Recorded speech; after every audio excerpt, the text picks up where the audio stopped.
Hello, everyone, and welcome to another episode of Spooked Coast to Coast. Welcome back. We have Joy, we have Jenny and Mondo, 305 Paranormal, and I'm excited to introduce you guys to a new guest and a returning guest. Yes. So we have Michael. Michael, you may have remembered him from a previous episode. Amazing guest. You guys have shown a lot of love to him and have mentioned a lot of great things to him. So I think it's time to bring back Mike. Michael, Right. what's up, buddy? How's it going? Hey. Hi, how are you guys? It's Good. It's So happy to have you I'm very on interested in again. What's going on? Yes. Nice. Yay. All I see. Are you Yay! ready? In all my splendor, right? Yes. Awesome. All right. Okay. And then our the other guest that we're gonna have on today is someone that I've known, just like I promised you guys I was gonna bring on somebody that has actually known me longer than this lovely lady right here. She's one of my oldest friends from back in high school. So I'm excited to bring out my friend Whit. Whitney. Hey. Hi What's guys. up, Whit? Hi. Happy to be here. Thanks for having me. Super happy to have you on. Also, Super been a long excited. time coming. Yes. Yes, So- it has. Whit has, I mean, like we said, we've been friends since actually not high school, middle school, since 8th grade. Wow.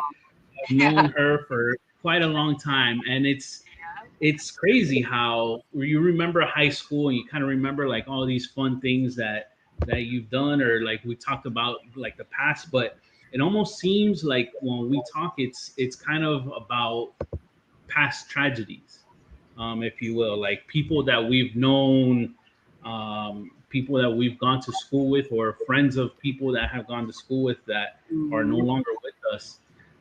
So it's kind of a sad topic, but an interesting one at the same time too.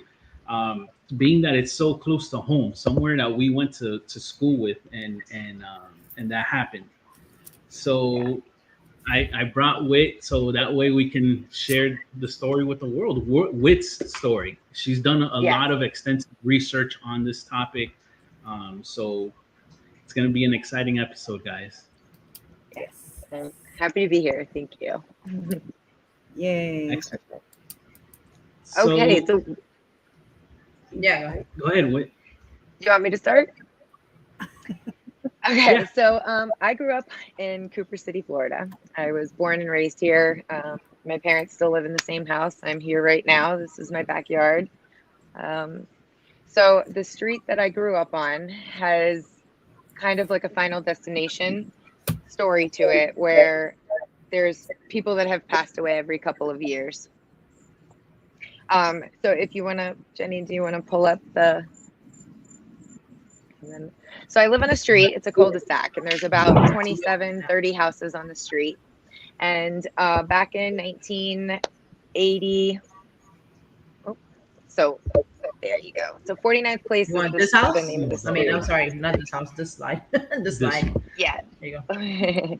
Yes. Joe, So that Jenny, drinking today. What's going on? What? He said, "Are you drinking today?" No, I don't drink. And then, Joey, who's running the little picture? Is that Joey or Joy or who is that? Where? Me. It's I pulled up the slide. Oh, that's Jen. That's Jen's side. Yeah. Oh, okay. My Just hands are. wondering. So keep going. I'm writing it down. Keep going. Okay, so as you can see, it's just a small street with not too many houses on it, and we have lost 6 19-year-olds since I've lived here, and I was born in 1984. So the first death was, let me pull it up so I can follow my own thing. So the first death we had was back in 1988. It was Thanksgiving weekend, and there was the Broward County Fair. So if you're familiar with Broward County, once a year they have a ginormous fair. All the carnival people come. They bring their rides. It's a big thing. So everybody comes from around, and the boy at the end of the street went with his girlfriend and a bunch of friends to the fair, and the ride broke and the girlfriend passed away. Her name is 𝗟𝗓𝗃𝗧𝗃. She unfortunately had head trauma and was killed in the accident. So after her funeral, a couple days later, everybody went back to the house down the street, which was the 𝗟𝗓𝗃𝗧's house. It was Peter 𝗟𝗓𝗃. He was the boyfriend. And he was so devastated by the girlfriend's loss that he decided he didn't want to be here anymore. So he went and got his father's gun and had his best friend go upstairs and asked his best friend to take his life. And the best friend did.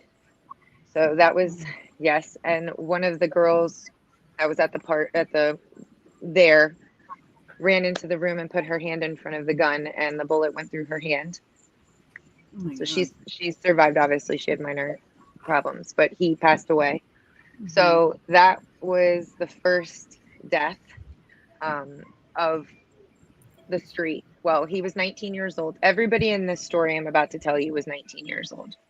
So a couple of years later, the boy across the street, I don't know much about this story. My mom doesn't remember much about this story. Some of the neighbors don't either. I don't even know this young man's name.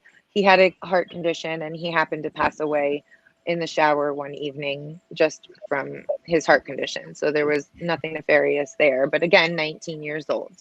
Fast forward a couple of years. If you can see on the slideshow, there's a number 3. So now this is a boy named 𝗟𝗏𝗪𝗍. So Elliot, Jenny, if you want to scroll down, you can scroll down to the slides because I've done individual slides for each victim. Okay. So that's a picture of a bunch of the kids that I grew up with. that picture, that's us as a kid in my front yard. Wait, that's you all the way on the right, right? I'm sitting on the, I'm going to pour myself out here. Oh gosh. I'm the one holding the white dog. And that's my best friend Gina next to me, who I was just with. Yeah, we just decided to braid our hair. But yes, so so that's the 𝗟𝗓𝗃𝗧 slide. Okay, so now we're here. So yes, so this is 𝗟𝗏𝗪𝗍. So Elliot, he was somebody that he was older than me, but he was somebody that I did play with. We played as kids. You know, everybody was, as you see, we all were best friends. I'm still very close to the survivors of the street. And so we would all play, and he was a little older, but every now and then he'd come out and hang out with us kids and, you know, goof off with us and stuff. So he and his friends were going camping or shooting across the Alligator Alley. So for the people who are not from Florida, Alligator Alley is, at the time, it was a 2-lane road, 1 lane this way and one east, 1 west. And you go across Alligator Alley, and that's straight through the Everglades. So there was not fences along this road, and you are in the middle of the Everglades. So there were times that alligators would cross, and you would have to stop for alligators or panthers, or there'd be a snake or a turtle. It was you're going through the Everglades. Yeah. So he and his 2 buddies were driving across the Everglades, and they, I guess, hit an alligator or something was in the road. They veered, they got into a car accident, and he didn't have his seatbelt on, and he went through the windshield. So now we're talking about 1997, where cell phones weren't really a big thing. You were halfway across the state of Florida in the middle of the Everglades, so you had to wait for another car to pass by, and then they had to get back to civilization to call 911 or get help. So unfortunately, he succumbed to his wounds waiting for help. The 2 other boys in the car survived. They had to live through that trauma, unfortunately. But so that's Elliot's story. Again, 19-year-old boy. So at this point, this is 3 19-year-old boys that have passed away in a matter of 10 years, and we're on a street that has 27 houses. That's not normal. This is not normal. So we fast forward a couple more years. And now we're at Jimmy's story. So Jimmy Layer, he, gosh, this boy, he's in the picture right there. He's the one holding my best friend's little brother on top of him. Jimmy and my sister were best friends. Jimmy was a great guy. He was a class clown. Armando, do you remember when it was testing? We had our end of the year testing, and they called the bomb threats. Yeah, that was and him. then we all had to. That was him. He would call in bomb threats, and we wouldn't have to take our tests. Oh my gosh. He did us Naughty. a solid. Yeah, he did. You know, Rest in peace, man. Thank you. Yeah. Appreciate you. No, and the He was a class Camaro. I clown. remember that and the Camaro. That's what I remember him the most. Yeah.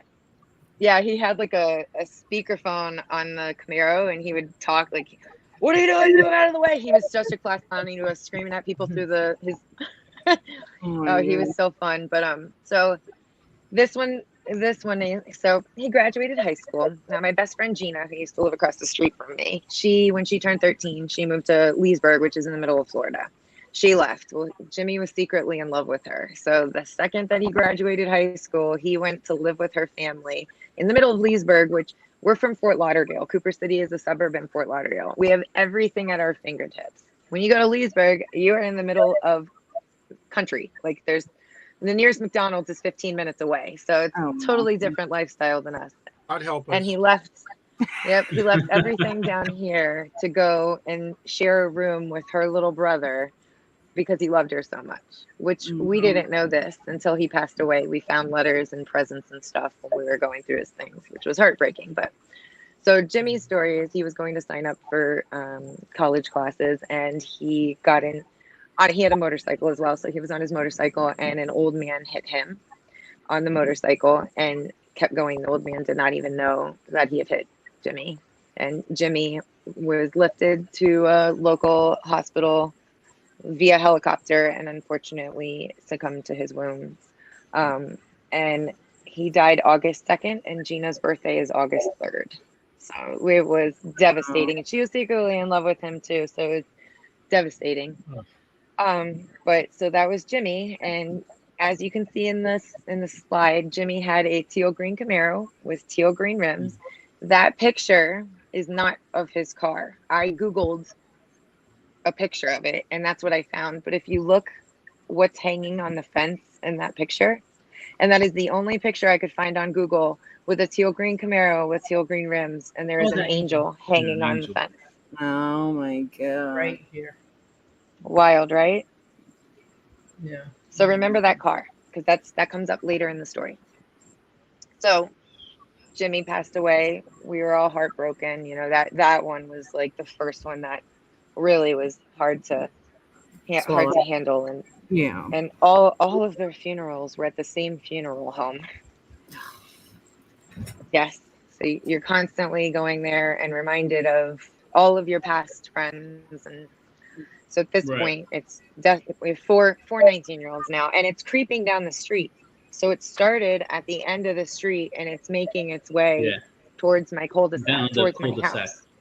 Right. So just a reminder of that. So we started at number, God, if my computer will work with me. We started at number 1, and right now Jimmy's on number 3, right? Mm-hmm. Jimmy's 4. No, Jimmy's 4. 4. Yeah. 1, 2, 3, 4. Now Elliot was 3. Yeah. So that's pretty crazy. And now, do you want to go to? Yes. So now we go. You want to do Ant, or you want to skip ahead? Yeah, we could. You want to do him and keep it in order, and then we'll go back and. Okay. So now we have death number 5. So this is Anthony 𝗟𝗏𝗪𝗘 and Anthony Salyer. So Armando and I had many classes with Anthony, and he of course lived across the street from me, so I grew up with him. He and I were boyfriend and girlfriend since 10th grade? Yeah, sophomore year I think we started dating in our class, in science class. Yeah. I think you had a little something to do with that. So Anthony, we graduated high school, and I went up to Tallahassee to go to college up there.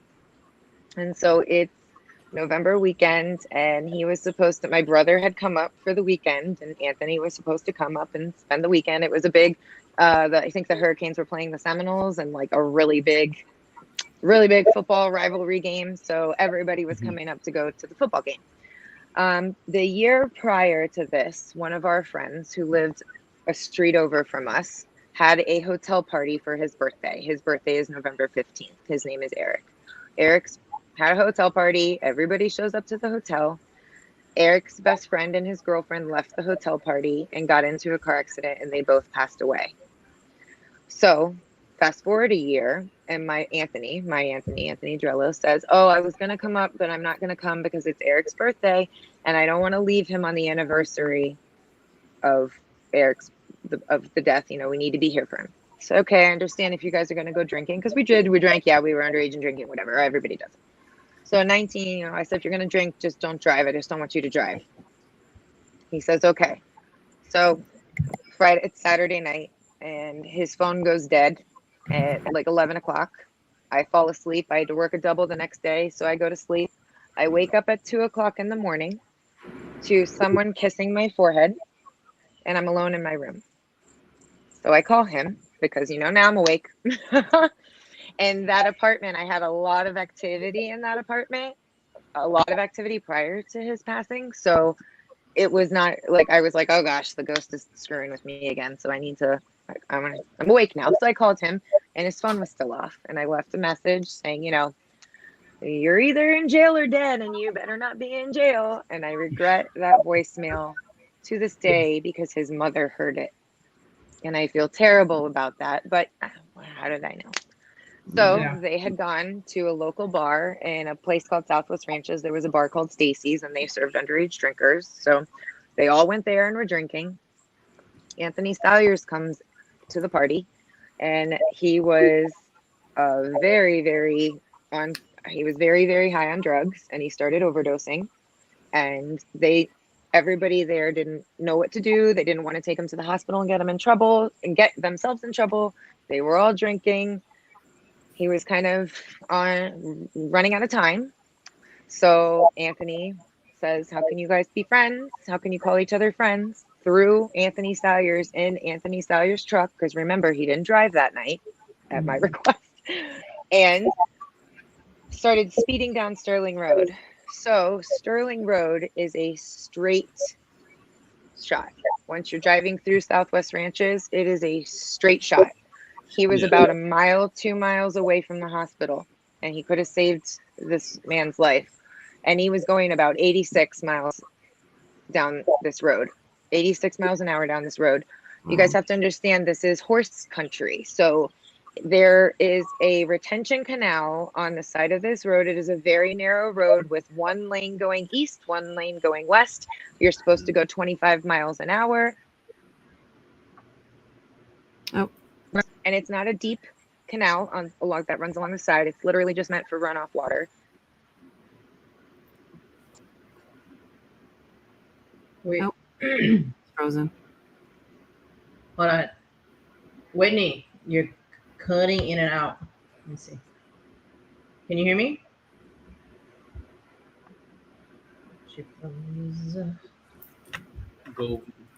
Let's go back to the. Where is she? Wait, if you can hear me, go back. Okay. Okay, she's gonna come back in.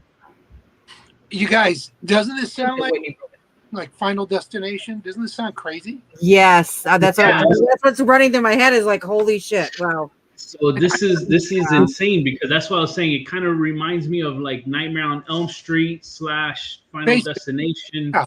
All of this is happening, mind you guys, down the same road. Am I back? It's happening, and it's Yes. You got to think about it from her perspective. And It's all getting 19. closer and closer to me, and I'm of that age. Yeah. So you know, it's very insane. And then, so we're like Whit is saying, we're telling you all the stories that have happened. We're gonna get to the point where what could possibly be the reason why all of this happened, and then a little bit of the history as to you know, some more information about it. So Whit, we're gonna bring back 𝗟𝗪𝗪𝗘 again. Give us a second. Yeah. Sorry about that. Right, I don't know what happened. No, you're good. A road at 86 miles an hour, and I was kind of like, okay. No. Cliffhanger. Just No. for folks, for his perspective, remember AS or Anthony 𝗟𝗪𝗪𝗘s. He's not doing well. Anthony, He's trying to get him to the hospital. Right. He's trying to get him to the hospital as fast as he can to try to save someone's life that no one really wanted to help him out. So he's being the good Samaritan in this Got it. scenario here. Right. All right, wait, go ahead.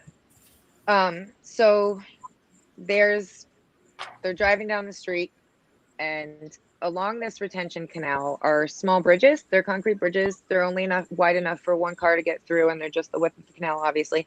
But they're meant just for pathways to get people to get to their properties, get over the retention canal to get onto their property. So he's flying down the road. Now, let me tell you, this man, if he saw a raccoon when he was trying to save someone's life, he would have hit that raccoon. He's not gonna. I saw him blow up a few frogs when we were kids with firecrackers. He's not worried about a raccoon. Okay, not worried about a raccoon. So, however, if he saw a person, I think he might have veered out of the way for a person. So what happened is he's driving straight, 86 miles an hour, and all of a sudden the truck goes left and went into the canal. It hit a concrete bridge, and he was in a Chevy Silverado extended cab, big truck, and the truck smushed so hard into itself it was like the size of a Volkswagen Beetle. It just kept, the velocity of it just went. Yeah. Anthony Salyers. So when the car crashed, Anthony 𝗟𝗪𝗪 had his hand like soccer momming, trying to catch Anthony Salyers in the car accident. And so how Anthony Salyers was unfortunately decapitated, and my Anthony, the seat crunched and a piece of the metal like pinched and went up, and he unfortunately bled out.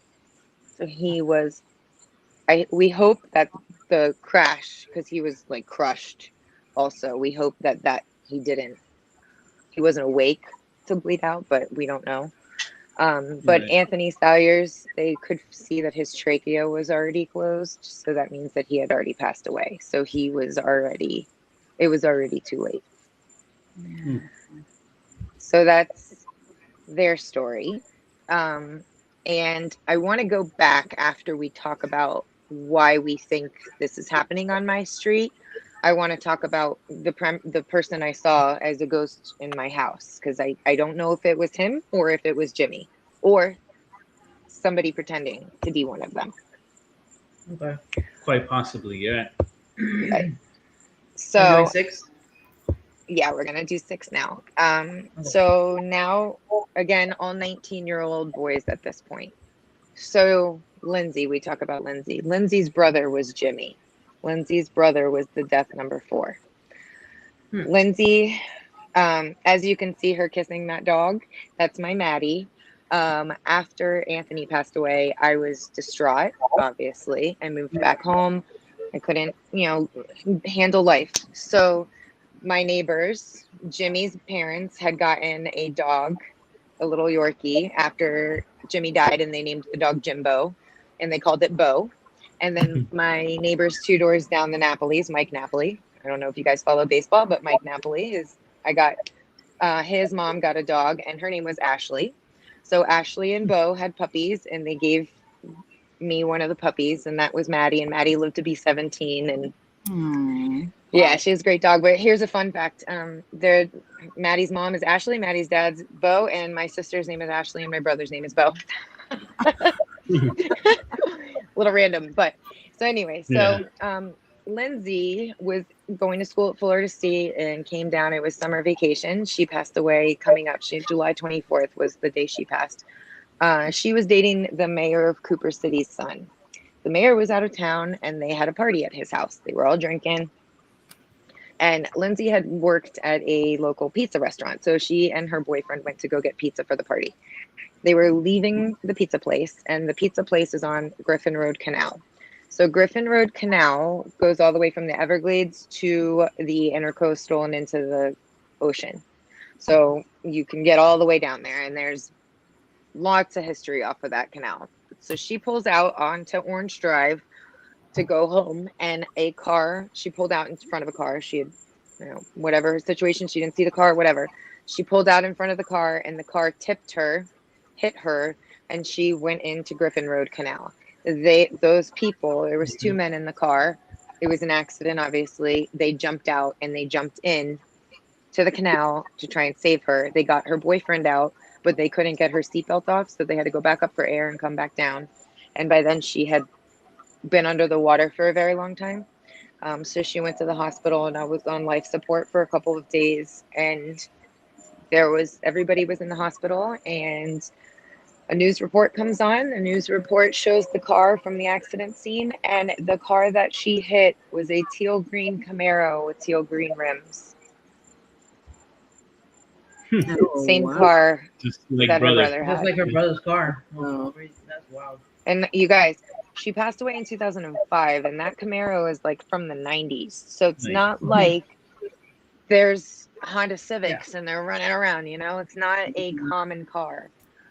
So they said her brother wants her, and she passed away very quickly after taking her off of life support. So that was the baby, and she was the final person at 19 to pass away on their street.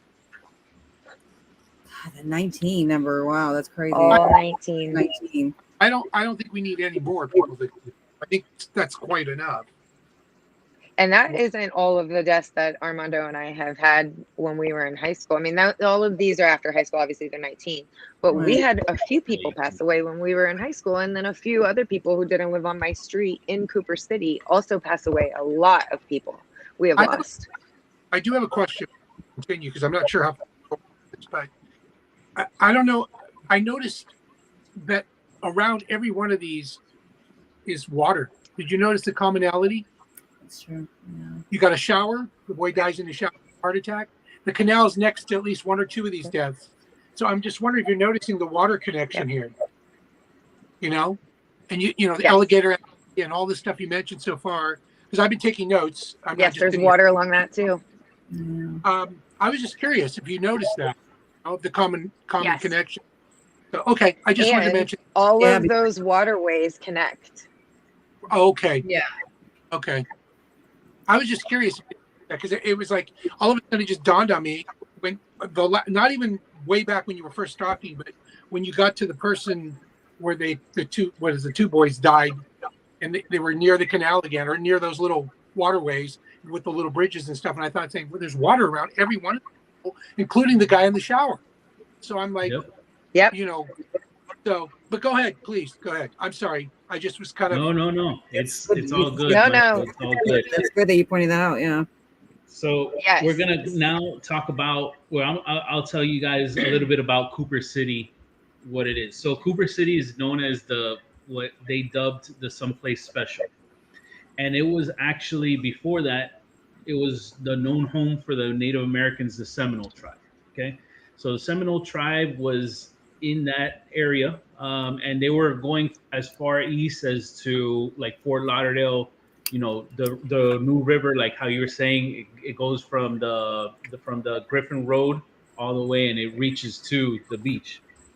Like we were just talking about a little earlier, Cooper City is actually the known location of the largest and most expensive Seminole War, which is called the Battle of Pine Island Ridge, and that took place in March of 1838. Okay, all of this is in the same area. According to U.S. Army accounts, a name that I'm going to say, and it's going to sound familiar to you, Major William Lauderdale had a part in driving off all the Seminoles from the Pine Island Ridge and driving them east, and it was just massacre after massacre. There's actually a statue of him now. And if that name sounds familiar to you, is because that's the name of what became Fort Lauderdale. Yeah. Now, going a little bit more into the future, Morris Cooper, which is what Cooper City is named after, he's a wealthy man that invested a lot into South Florida properties, a lot of South Florida lands. And in 1952, he ended up owning 700 acres, including what is now known as Cooper City. So that's pretty much the history of Cooper City. Now, Whit, I wanted you to kind of go into what you believe caused that curse of your street, and something where you as an early child, early into your life, you may have witnessed something like that. So please tell us about that. Whitney, can I ask you, what's the name of your street? 49th place. What's the actual name? Okay. It doesn't have a name. It's in Fort Lauderdale. We go by mostly the numbers, the street on number grid.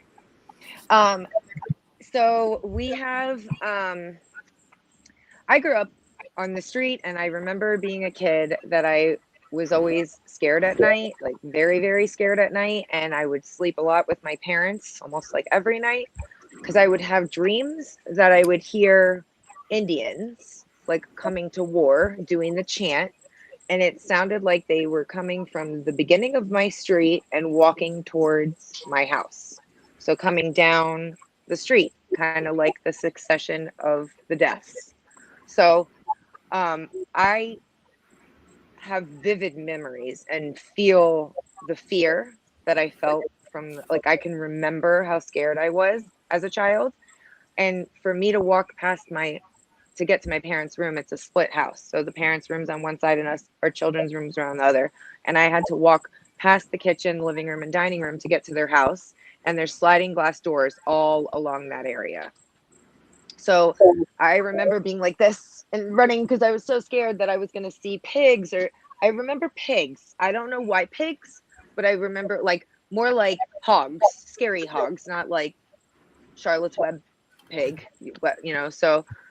And we do have hogs in Florida, and they do roam the Everglades, and not so much Fort Lauderdale because it's built out at this point, but we did have hogs. They are a known thing. So I remember hogs and like being scared to see hogs and hearing the Indian chant, the war chant, them coming down and coming from the street down. So as I got older, my mom worked for the county, and she's very into the history of South Florida and Cooper City, and she's really into all of that stuff. So she started doing history, and I was there to listen, and I've done my own. So it turns out that the most expensive Seminole War in the state of Florida happened about 2 miles from our house on Pine Island Ridge.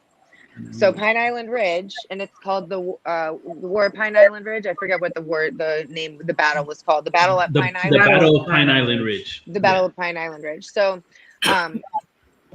what I find interesting is, so William Lauderdale is the one who led this attack against the Indians. And there was multiple tribes that lived down here. So the Spaniards actually landed in Miami, not up in St. Augustine where they say they did. That's not real history. They landed in Miami, and they ran the 𝗬𝗎𝗪𝗎s that were in Miami. They were the tribe down there into the Everglades. And then William Lauderdale ran the Seminoles into the Everglades, the remaining ones, the ones that were left over from their attacks. And they formed a tribe, or they are just out there by themselves and were lone Indians out there. Native Americans, I'm sorry, I think I'm being politically incorrect. I apologize. Nope. So Lauderdale surprise attacks these people. Okay, we got you back. You're good. He surprise attacks them, and they have a massive war, and it's a very long war. I'm not sure how long it lasted, but it was a very big war.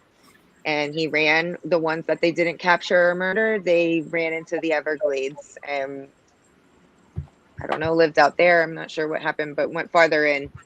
So when I was a kid, I think it was 1988, they started building a development there. A builder bought the land, and he started building houses, and they went to build the community like pool and tennis center and all that stuff. And they hit Indian burial grounds. They hit Indian artifacts. They found bones of a woman. They found pottery, tools, clothing, like all sorts of stuff. And it was very cool because we got to go. You could go as the public could go and watch the archaeologists like dust off the remains and the pottery. And it was like, that is a core memory. It was very cool. It was very interesting. And I wonder if I brought something home with me that day. So I wonder if that's a relation to my street and my dreams or nightmares or whatever, my feelings, my visions and hearings. I want to ask you, this is, I'm trying to link this, and I'm sorry I didn't mean to interrupt, but all of these friends, did they all know each other? All of us on the street? Yeah. Yes. We all grew up together. Most of their parents still live here. This area where the remains of a Native American village were, or where they drove them into the swamps or whatever it is, do you know if all of those people that passed had possibly visited that as a field trip type situation? No, because it was open to the public, and my mom took us because my mom was interested in that stuff and wanted us to be a part of it. But I don't think any of them went. You possibly bringing some back a piece of that history or an artifact that may have had an attachment to it, and I was just wondering if there was a common link between everybody connected to that as well. Yes, that's a good point. It is. I'm not sure. I'm not sure, but I think at that point a couple had already passed away, or at least one had already passed away. Maybe it was no. Their parents have taken them there earlier in life. Like it was a place to go. It was a field trip, so to speak. So I was just wondering, even though it was different time periods, could every one of them on there? I am thinking that when they started, I think it was the same year the first kid died. Okay. I think they started doing the construction. It was in 1988. Did I write that? Let me look and see. Let me open up my... Something that if you were doing research, it would be very interesting to see if every single one of these people had visited that site at one given time or other. Right, that would be. So I think it was 1988. Oh my gosh, it was. So I'm just realizing this right now. In 1988, the developer purchased some of this land, and while digging lots for new homes, they found Indian bones and artifacts on the land, and the first death happened November 23rd of 1988. Okay. I'm just wondering if somehow residual energy or even entities from that particular area that was, it's such a, not hate, such a negative crime scene, so to speak, of being driven into that area. They're just looking for something to attach themselves to come back out. Yeah, Right. I'm a little bit shook right now. I never put the connection of that together. Well, Right. Like, okay. I actually want to Google when the construction started, because if it was around November, oh man. Yeah. And you guys, this is like right there, just like over there.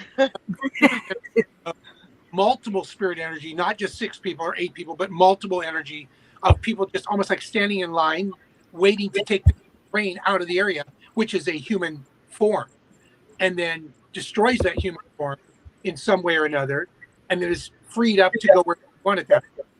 So it's almost like hitchhiking temporarily, and then dumping off the body and moving on.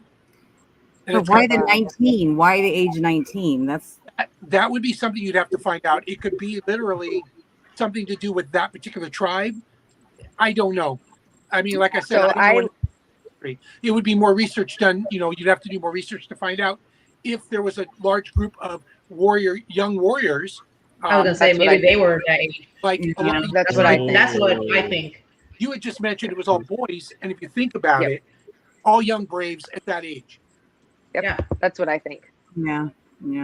That's been my thought. And I've looked up the age 19 with the Seminoles, and I can't really find anything. Not to say that I'm just not doing the right research, but I have a feeling it's just military age.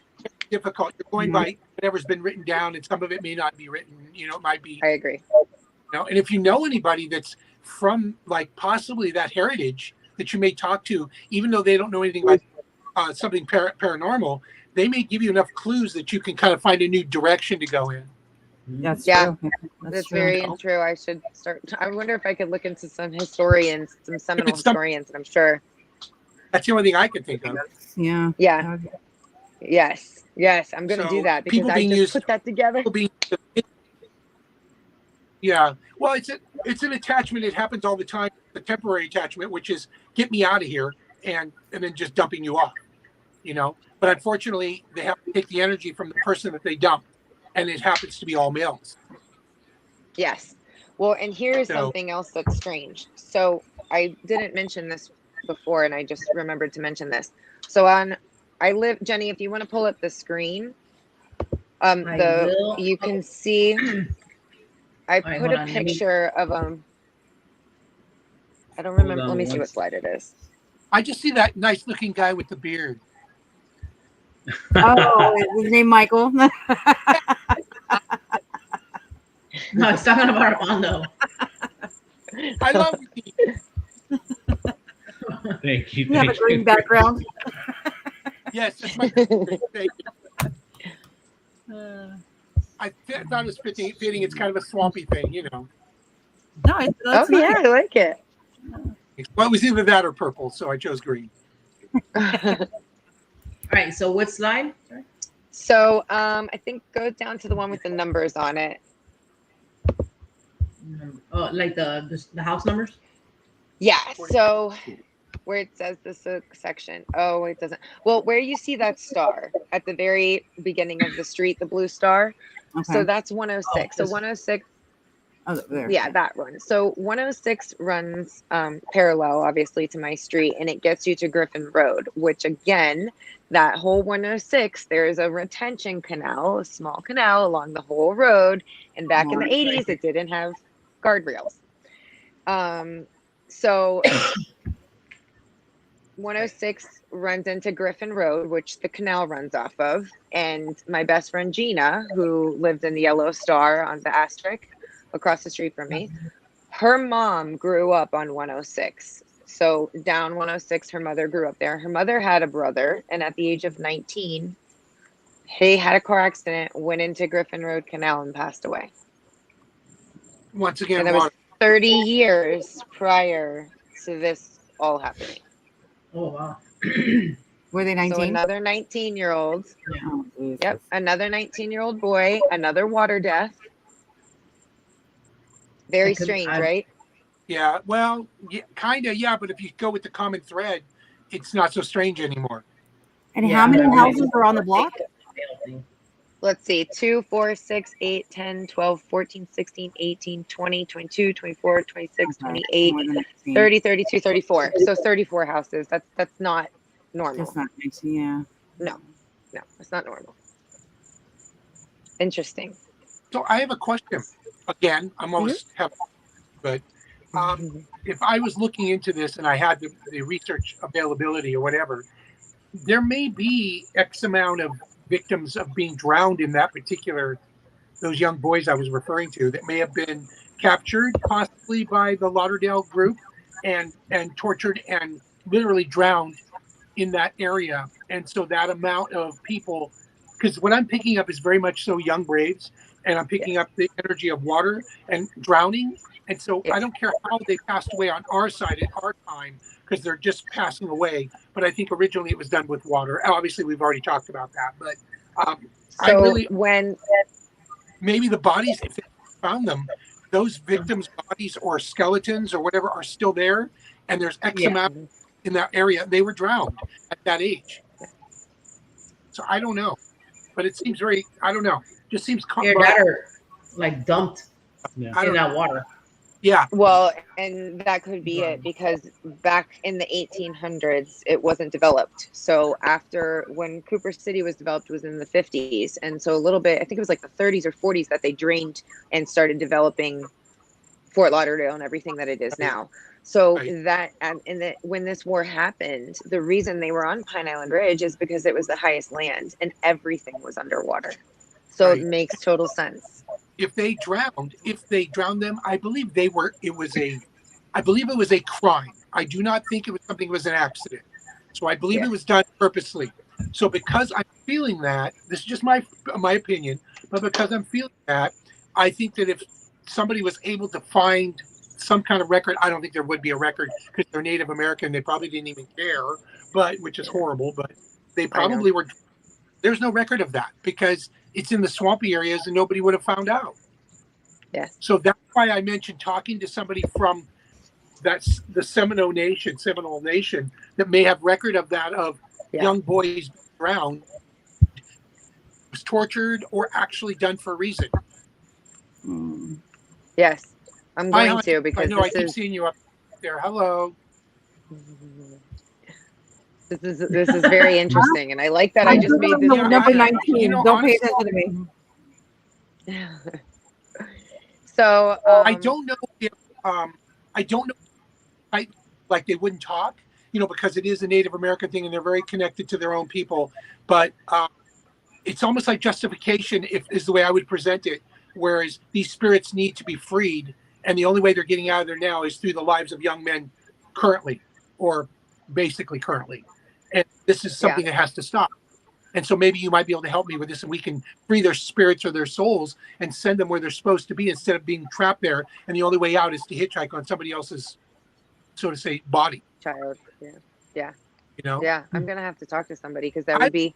I wanted Jenny. Jenny's gonna come to my street one day. We're gonna get you here. Don't do it, Jay. But you can do it. You're a girl. You're okay. Plus, You're not a 19-year-old boy. Plus, I'm not 19. I'm like, she's Yeah. no. Definitely. So, serious. I think that like most of the Native American connections that I have, I'm very connected to that energy. They're very, use the word secretive, but they don't let loose too much of their history because it's very secretive to them. But sacred. I don't even know about Indian burial ground because the area is so vast. It could have happened anywhere in that swampy area. Yeah. But I do believe that because these friends of yours were kind of spread out, it kind of like left there by attachment and kind of just made its way to wherever it was going, the destination. Yeah. But that's just my opinion. I don't know. It's a good one. I like it. I'm very interested to see, and I'm going to see if I can speak to somebody. I would. I think it'd be really interesting. Yeah. Right, Joy? Yep. Okay, good, Joy. I'm glad you were with me. I'm trying to Google the number 19 and what does it mean in Easy. American, but I just nothing is coming up. Yes. So you have more to this story, right? Well, I started doing research on the Native Americans and how they bury their loved ones, and they don't bury them like what we would assume, like how we do as modern day people. They, instead of burying them, they typically, it's underground per se, but they do it with a peat process, and they're called bog people. Yeah. Are you okay? So the bog people. So I actually wonder, Jenny, because when they bury them on land, and then they just bury them on top of each other, and then the ground goes over and they cover them with peat and this like specific thing to preserve their body.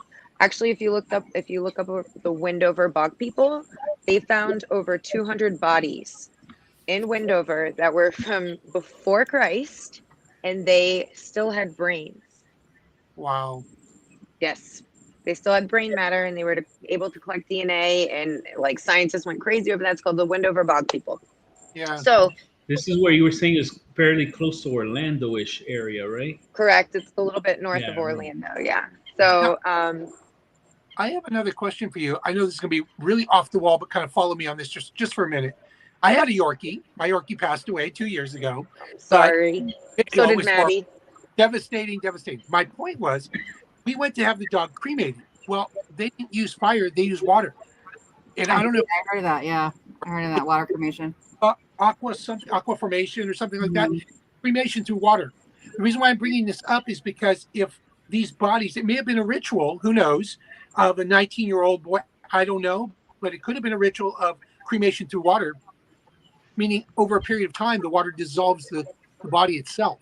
Yeah. So the only thing that you would be able to do if you found the area would be possibly to find the bones, but even underwater, the bones may dissolve. I don't know how bones would handle the water, but flesh dissolves. And in this particular case, my dog is on my fireplace, but he was watered down, I guess. It's a watered down version of him. But they use water, which I've never even told this to my dog. I did not. I didn't know that either. Until this. So I'm thinking, we don't know the rituals, but Seminole tribes, I'm not super familiar with them, so I'm not trying to disrespect anybody, but they may have used water in their rituals because of where they lived. And so I'm wondering if that was a ritual that possibly was used, and the spirits were meant to roam the land until they found a way out. Interesting. Like Interesting. that's just looking for some way out, because like as a haunted house, they're just looking for a way out. And so they come out in Right. furniture, they're attached to dolls, they're attached to mirrors. And these particular young men were attached to the land. So whoever goes in there or in that area, who knows? I have no idea. I'm just saying that it seems very odd that everybody's connected to water. Yes, I agree. I agree. So I check on that. I'm going to. I'm wondering if because when they were building on Pine Island Ridge, they found all those artifact and bones. I'm wondering if that's not their burial ground. It's very possible. And that's where the hills come in, because it's very hilly there. They may not give you that kind of information unless they're open to it. Somebody just mentioned, I forget the name, and I apologize out there, mentioning a shaman may be able to help you. Jesse. Yeah, Jesse's. But Yeah, that may be a way to go too. The shamans can be very open to it, but be respectful, obviously. Right. You know. I wonder, yeah, because Jenny went there and she said it was quiet, and then my friend Dee went there and she said it was quiet. So I'm wondering if that's not their resting place instead of where the war happened. There could be an issue there, and I hate it because it's going to sound very sexy. But both of those people you mentioned were women, and Yes. and there may be an issue with that. They may only connect to males. Okay, that makes sense. So That very much makes sense. cut your hair and wear some really butch looking clothes and go in. I'm pretty sure spirits can tell the difference. Just borrow them I'm pretty sure. There's no way that woman right there. But you ain't fooling me, girl. Guy, so, ain't happening. So, Oh yeah, that's sorry, funny. sorry, my stupidity took there. So after, I think it was after Lindsay passed. I think Lindsay had already passed. That she was the last one to pass on the street. I moved back in with my parents, and I had gone to work, and I got home. It was like 11 o'clock at night, and my parents were sleeping, so the lights were off in the house, and I opened the door. And the way that my house is, Jenny, I put this on the slide, like a layout of my parents' house, so that you could see just for a visual. Okay, I just gotten off. Oh wait. Sorry, You guys there's can see. mosquitoes. Can you see? Oh, now you can see. Yeah. We in here. Okay, so I think it's down more. Here. It's going to be right after Ant's slide. Yeah, that one right there. So as you can see, I have. Oh, This one? Oh yeah, I'm sorry. nope, that one. Yeah. So excuse my awful floor plan. I did it in paint, I think. So I was standing where the star is, right at the front door, and as you can see, I happened to see something out of the corner of my eye walking towards my parents' room. And I looked and I said, Dad, because I thought it was my dad because it was a male. And I mean, this all happened like this. So we're talking about the half a millisecond that this all comes to play. I open the door, I say, oh, Dad. And the thing flips its head so quickly, like boom, right at me. And as I had opened the door, it was walking. And as I realized it was walking, people naturally have a gait and they bounce naturally. This thing was floating, but its arms were going, but it was floating. Like it was walking, but it just wasn't bouncing. Well, it was cloudy. And I don't know, it was like a milky see-through, and it was almost like smoky, and you could see the smoke in it. And then it was glowing around the outside. So not like touched by an angel where there was a light behind him and it glows. It's not like that. It was like a glow stick, kind of like a glow stick on his outside. And he had red eyes, and he disappeared from the elbows down, and he disappeared from the knees down. He was wearing a wife beater and jean shorts, which Anthony and Jimmy both wore. And Anthony and Jimmy looked very similar enough that this half a second I saw him, I couldn't tell if it was Anthony or Jimmy or not, neither one of them. So I screamed, and my, like the thing looks at me, red eyes. I screamed, I closed the door, I opened the door back up. My parents come running out, and it was gone. How old were I have you? never seen, probably 24, 25. Can I ask you a question real quick? Sure. Okay. Please. Did both boys have blue eyes? No, both had Okay. brown. Good. Just asking. That was a question. Generally, blue eyes put a camera on them sometimes. So Yes. just They curious. reflect, Yeah. Just wondering.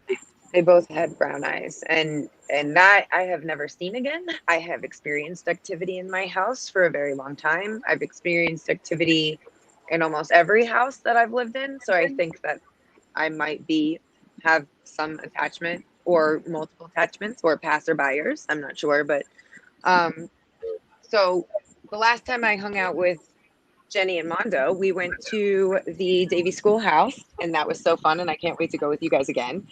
And after the Davy Schoolhouse, they were going to do an investigation at the Angry Warthog. So the Angry Warthog is in the middle of Cooper City. And it's on the main road, the first road that Morris Cooper developed, and the what is it? The city hall? Is that what it is? City Hall is right there. Yeah. So that used to be the former police department and fire station, is what that used to be before. The actual bar. Right.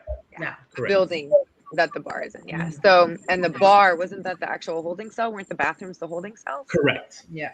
Right. Correct. So, now you guys have to understand this bar houses like what 15 people can go in there, and then you're crowded. It's a very, very small bar. Yeah, but it's very haunted. Very haunted. There's lots of people there. So, Whitney, do you think? I have a screen question for you, real quick. Jesse wants to know if you have Native American blood in you, or is there any Native American in your? I'm Cajun. Cajun. French, from Louisiana. Yeah, I was born and raised here, but my ancestors are from Cajun. Or Louisiana. Nice. Yeah, originally from Canada, but so sorry to hear that. So sorry, it was way a long time ago. But so when we went, I took Jim. I was with you guys, and we left the old Davy Schoolhouse, and then I took them over to the Angry Warthog to give a little bit of history about where we were, and then they went in and did the investigation. So the next day, Jenny, do you want to take over and tell your side? Because this is so special to me. So we were standing outside of the bar, and then next to the bar, there's like a little quickie mart. Mm-hmm. And while we were in the parking lot, not loitering, we were talking. I'm glad you clarified that. We weren't doing bad stuff. People were just parking and like leaving out of the car, going to the quickie mart, and Whitney and Armando were just like talking. I'm just kind of like there listening and chiming in. I don't know what I was doing every once in a while, but since I was looking towards the quickie mart, I would see people come and go. You know, it's a neighborhood spot, so locals really do actually go there a lot. There was at one point, like, so Whit was more like in front of me, I think. Yeah. And I don't know what, I kind of like veered off into like behind. You were on FaceTime with Joe at that time? Yeah. Yeah. Oh, okay. See, I don't remember, but I remember looking, and I remember seeing a guy standing, and the way he was standing, you want to, like how he was standing. I remember seeing a guy. I can't remember if I said he had like. Pretend this chair's the car. Yeah, so he was like against the car, but like his feet was like this, like that, and kind of like, you know, just like looking at us. And so that's what caught my attention, is I can see this guy just almost like listening into us, or just like paying attention to us. And I saw what he looked like, whatever. And then I tuned back in to the conversation. And then when I look back, like again, like, I mean, milliseconds, right? This takes like really quick. I'm looking and I look back, and I'm like looking for that guy, because I didn't see him peripherally. I didn't see him go to the quickie mart. So he just kind of popped up, and I didn't see him go anywhere else, and I didn't see him like leave anywhere either. And I'm here like thinking, I was like, did the car, like, there's no car that left or whatever, because I was really like looking at that. I'm normally very observant of my surroundings, so I don't know. I've always been like that, even growing up. So I was like, where the hell did this guy go? I think I even said it. I'm like, where the fuck did that guy go? You know, because I don't know this area, and I'm just always on my like defense or whatever. And I don't know. I don't think I said it at the time, but when we had left and Armando was driving and I was in the passenger seat, and I was like, hey, I don't know what made me say it, but I was like, hey, there's like I was like, what did this guy look like?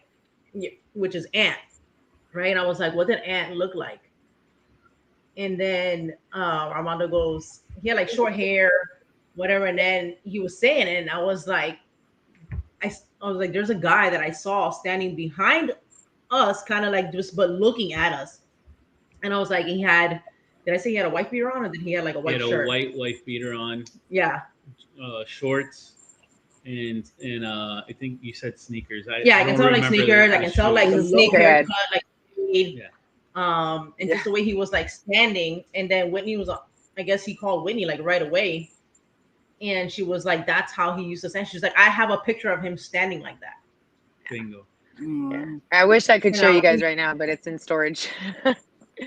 Oh, yeah. So I couldn't find it. I It looked was for just it. like, I don't know. I was like, I had to say it. I was like, then I'm like, holy shit, that was him, because listening into us. But I don't know. I'm driving and I'm hearing her cry, Whitney cry, Yeah. and I'm looking and Jenny's crying on like next to me. Yeah. And it was just incredible because I showed her the picture of him Yeah. at that same time, and she's like, that's exactly who I saw. Yeah. Yeah, and then I Wow. said, hold on, let's FaceTime, and I'm gonna stand like how I think you're saying he was standing, and I showed you guys, and Jenny goes, that's exactly what he was doing. And I Yeah. was like, yep. Exactly. So Yeah, so I have another question, because I have so many questions, but anyway, I got this person goes by Ant instead of Anthony, but I don't know if he went by Ant, and for short, and he's showing me a gold bracelet. I don't know if there's with a name on it, so I don't know what that is. What is that?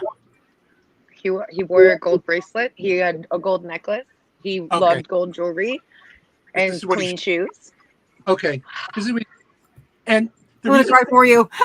when you I'm sorry, I go with whatever gets thrown at me, because I'm feeling a lot of I don't know how to explain this, but almost like somebody's refrigerating my body right now. So this is energy going through me from somebody trying to speak.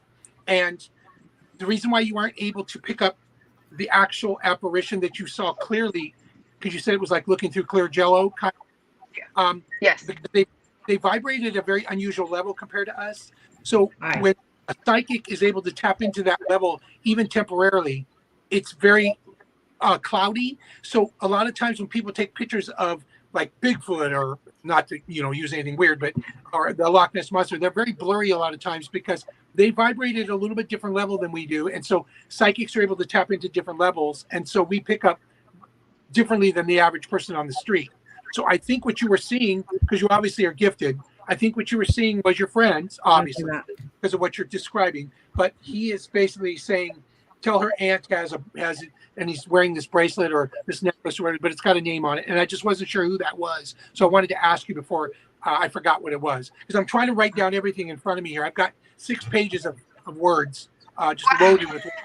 So because this is important to me, because when I hear, it's not that I forget, it's just that I have to look at it. It gives me a clue as to like the water thing I mentioned and whatever. And I'm just letting you know when I'm picking up as I go. So I hope you don't mind. I don't want to interrupt I love you. this. So I want to hear all of the questions and words. The pig thing, the pig or hog thing. Obviously, this plays a part in your area, and I don't know how, but this has to do with a lot of the history, the slaughtering of animals, the slaughtering of pigs, the slaughtering of hogs, all of that. And it's not slaughterhouse; it's open country. Like people lived off the land, they had to take the lives of animals to live or survive.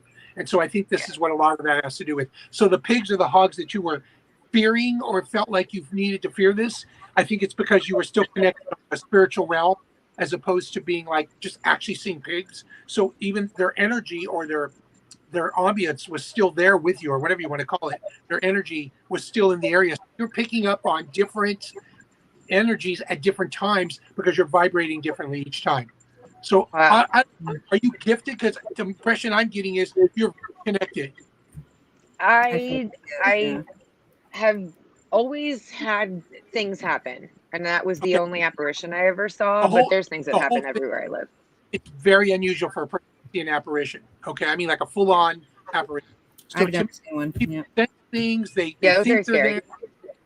there. to physically see that, really special. So I really feel that even though you may not have developed it, you are very connected in that particular realm, and that's the reason why you're picking up so much of this energy, because it's calling out to you, and you don't know how to react to it because you're not or whatever you want to call it, in tune completely. So you're part. So you're picking up bits and pieces of history, and they're bombarding you with tons of energy. Yes. So you're having to deal with it. So the research is really going to help you because it explains a lot. I'm going to go and do some and I do think I'm gifted. My uncle was a POW MIA of Desert Storm, and he came to me, and I told my family, and they didn't believe me. And then we days later. So I do think that I have. Wait, we lost you. Say it again. It lagged for like 2 seconds. He was a Desert Storm and what? He passed away, and it took them a couple days to find the crash site and find out that they had passed and whatnot.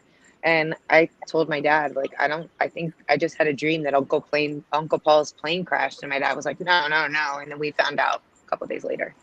And his casualty was the largest American casualty of Desert Storm was my uncle's plane. Wow. So, yeah. So I do think that I do have some gifts. I just don't know how to tap into them, I guess. Yeah. It needs to be exercised. It's like any muscle, but you're picking up whether you like it or not, because you're probably very strong in the force. Yeah. You're probably very strong. And so if you don't have somebody to teach you how to develop that, you're kind of on your own, but some people kind of ignore it and just goes away. But with you, I don't think you can, because yours is stronger than most. And so it's kind of like if you had the right person to help you out, you probably could really open up, and it would be much. Do you think you block yourself a lot of the times and you don't realize you block yourself? Yeah, I believe in this stuff. Like, as I said, they weren't like, nah, you didn't know that. You just happened to whatever. And my grandma has come to me in a dream, and I've saw her. I had a very vivid dream with my grandmother after she passed away. And, I've just, like, Jenny and I, when we were at the old Davy schoolhouse, we were leaving. She had just done everything. Remember that? Oh, my God. Yeah. And Jenny's in front of me, Armando's behind me, and there was someone else behind you, Armando, and we were walking down, JP. And Jenny and I, JP, and Jenny and I both froze at the same time. We looked at Armando like, why are you gonna do that? Because we thought it was him. We both heard a growl, and Armando's like, I didn't do anything. Right in between both of us. Wow. Yeah, like a very get out of here. I do not like you. Get out of here. I don't want you here. And always take control of the situation. Don't let them push you around. Yeah. Who's that location, Michael? That location is like about a couple miles from. Whitney's it's on the house. same street. It's on the same street, Griffin Road. It's definitely a vortex. There's no doubt in my mind. It's some type of vortex or doorway or hell mouth, whatever you want to call it. Do you think somebody opened some it? Portal of a sort. Never was closed. The problem was the ritual was created, and then they just kind of left it open, and whatever next walks through, they just kind of hitchhike and come out. I got a name Rose or Rosa or something. Who's that connected to here? Anybody? No? I don't have a Rose. Just wondering. Is that Rose or Rosa? I do have something. I'm sorry, I didn't mean to interrupt you, but when you said that there was some sort of ritual, I've been doing research and I need to do more, but I'm going to tell you a little bit about what I learned. But if I misspeak right now, it's just because I haven't memorized all these details. So again, Old World, Florida, go watch. This is where I learned from him. He did a whole thing that the people who founded Florida were all occult members. Yeah, it's definitely a ritualistic. And like I said, whether it's ritualistic based on the Seminole tribes, I'm not familiar with their rituals or their routines, but it could have been actually created by them, or there was a crime committed that took the lives of these young men, and it was in that area. But it was some type of organized ritual or something that created the death of multiple people. Like a curse? Energies are just trying to get out of there. Yeah. Like so, a curse? It could be a curse. So Henry Ford. So Flagler's the one who built the railroad. Honestly, though, I don't know if we call it a curse. We call it a curse because we recognize certain things that don't seem to be normal. They're having so many people pass away at a very quick period of time or over a period of time. And as it is, I don't know if it would be a curse, but it's, I don't know if for another great word, but it's going to happen no matter what, because it's, so to speak, just sitting there. It's floating there. And so whoever picks it up, it's not that they're cursed. They just happen to be Best shit out of luck. That's all. Yeah. And that's basically what it is. That area that they're driving in could be a hot spot. You would have to find out, once you find out if there was a ritual or something happened there, find out where the hot spots are. Because if you went out there, you may even be able to walk 10 feet off the road and go, oh my God, look, there's 10 bones here. You know, you don't know where it's That at. happens all the time down here. You guys know happens in Miami. They find ritual stuff in Pembroke Pines and Miramar all the time out in the Everglades. We So are very close to the Everglades. Really wouldn't surprise me. Think about it. It's probably the biggest carpet in the world to sweep junk under. Okay. Yes. I mean, you could get rid of a lot of things there and not worry about people ever finding it again. So it is the Very largest much so. carpet in the world to dispose of things. And that goes back as many 100 years as you want to go. It's obvious you could hide something there. Nobody would find it. Yep. Yes. And still to this day it could be. But so there was Henry Flagler, Henry Ford, and a few other Henrys. They were randomly mostly all named Henrys. They went on an expedition before Henry Flagler built the railroad to come down here. So this is prior to all of the civilization down here. They started out over in like Sarasota, over in the Tampa area, and they went from over there and they trudged. It was a 2-week hike, and they ended up in Miami. And here's the weird thing: we're talking early days. So they had to know there was tribes out there. There was Native American people out in the Everglades. So you had that battle. You had you had all of those animals. Can't be in the Everglades at night.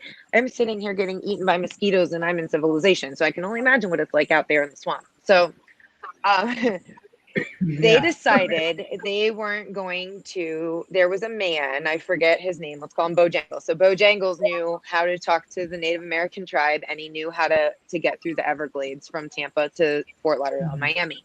And they were offered him as a guide, and they said, no, we don't want him. Now, these men who are like the elite, the fancy men who have, probably get bathed every day, wanted to go through the Everglades on a 2-week hike by themselves. Okay, so they did it. They went by themselves. They almost died. They have, I'm sure, crazy stories. The weird thing is not men that the men that went through this will not talk about their experiences in the Everglades, or didn't before they passed. They didn't talk about it. So they had this 2-week hike, and the whole reason was supposedly to see the I think it was the Ford expedition. I see Bob. Oh, that's Bob Hansen. Hi. Yes, I think it might have been. I'm not sure if it was the Ford expedition, but it was an expedition, and they went over there through the Everglades.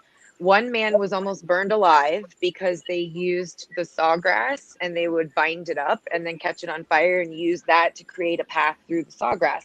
Well, the winds shifted, and the man who was leading it, holding the burning sawgrass, the winds got him, and he was burned over half of his body, and he had to keep trekking through the Everglades burned for another week. Yes, it was crazy. And then they almost ran out of food, and they ran into a Native American, and they figured out how to be friendly with him, and that man gave them some food enough to get through. So when they ended their expedition, they ended up at Julia Tuttle's house. So Julia Tuttle was, I think, from like a military family, or she had married a military man or something like that. She ended up purchasing an old military base in Miami, and their expedition ended literally in her backyard. She was also a member of the occult. All of these men's wives were a member of the occult. So, my battery is dying. I'm sorry.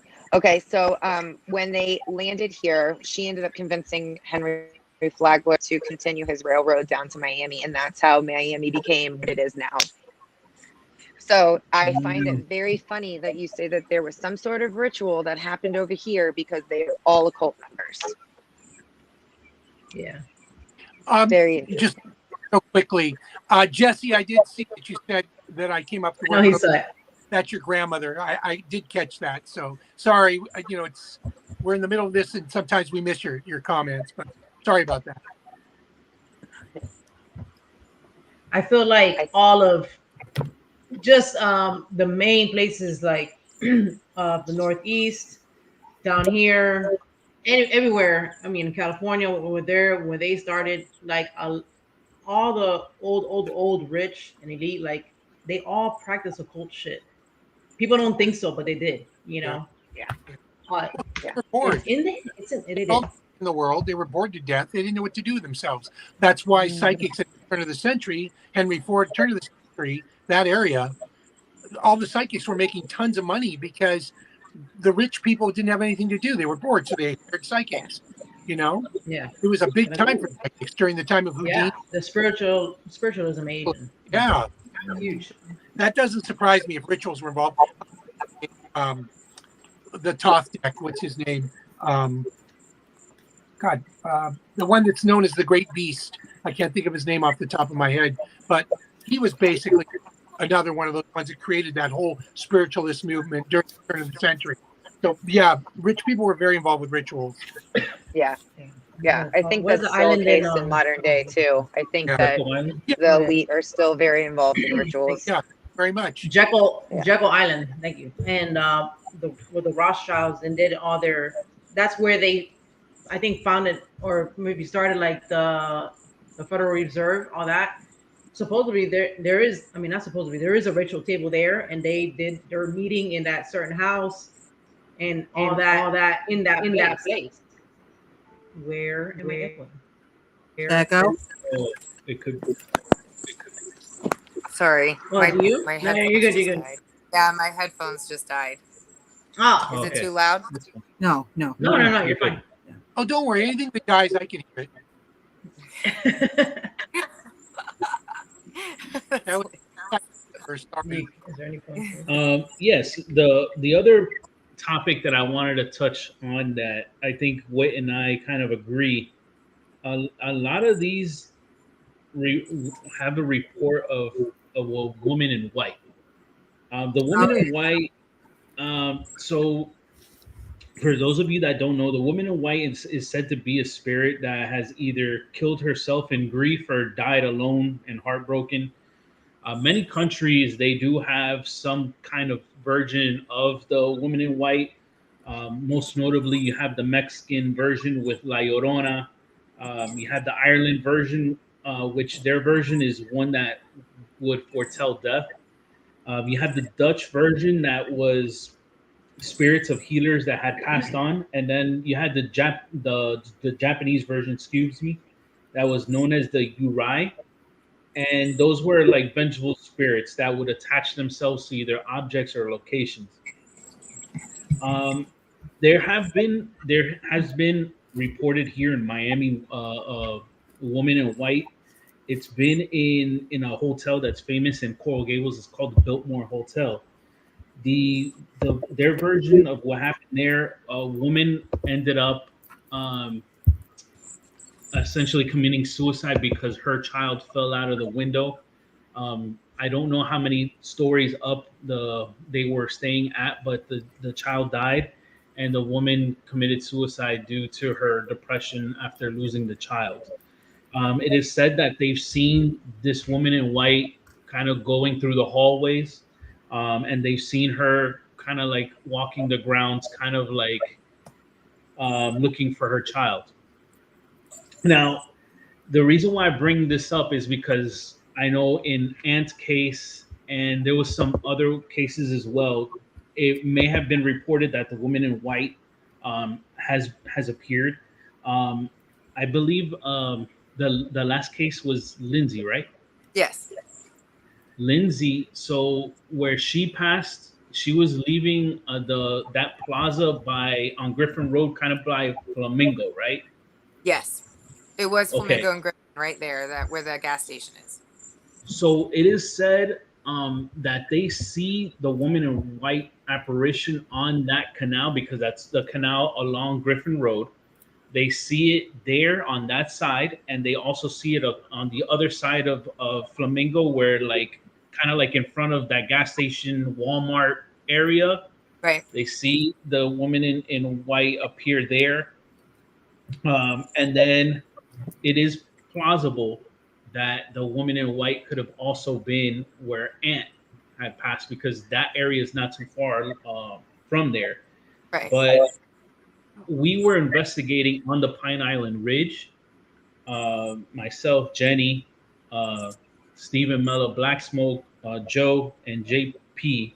We were investigating on the Pine Island Ridge, and Joe and myself, we saw a female in white kind of along a tree line that we were just staring down because we just kept hearing noises from far away.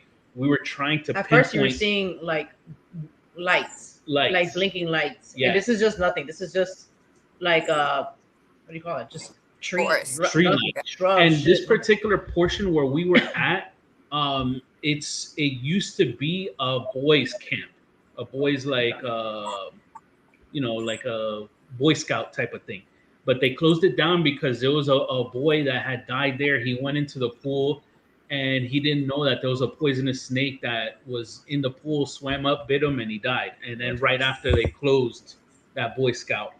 But we were investigating there. We actually were getting evidence of the boy, and he didn't want us to leave because he felt like he was alone. Yes, That's sad. And it was sad. I don't want to say the word sad, but I said crazy. we kept seeing, we saw a lot of that mist, but it was the one time that it kind of formed into a woman in white, and she passed from left to right. And I was asking everybody, please, like, did you see this? Because I saw it, and Joe was like, yeah, I saw that, dude. That was insane. And again, there wasn't a hotel or something on that property, or was it just a boys' camp? Yeah, it was the housing. It was a boys' camp, and I believe it could have been a hotel. I'm not sure. Okay.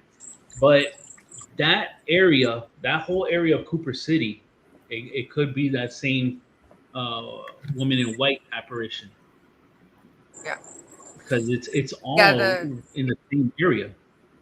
Right, and with Ant's story was we don't know why he veered and went into the canal. We don't know why he all of a sudden was going 86 miles an hour flying down the street and then just went left. And as I was saying, like, if it was a raccoon in the road, it would run over.